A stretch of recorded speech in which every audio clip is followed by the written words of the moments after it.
You know, look, India for years has, and I don't blame them, I blame us because we had stupid people here. India for years really took advantage of the United States. You know that. Are you from India by any chance? Huh?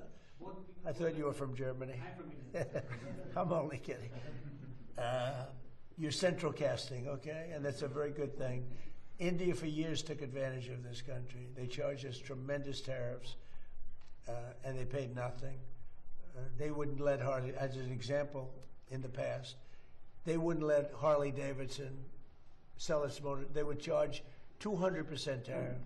So Harley Davidson was precluded. They ended up going to India and building their own plants, which is unfortunate that that happened, but it happens. That was before me. But they charged tremendous amounts of tariffs to our company, and we didn't charge them anything. You know, they sold motorbikes here too. You know what we charged them? Nothing. And now it's the exact reverse. And we're making a lot of money with India.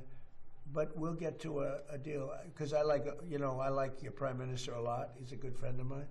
Get along great, and we're going to make a deal. We have a very good relationship. Mr. President, speaking of deals, Mr. President, on Cuba, are your sanctions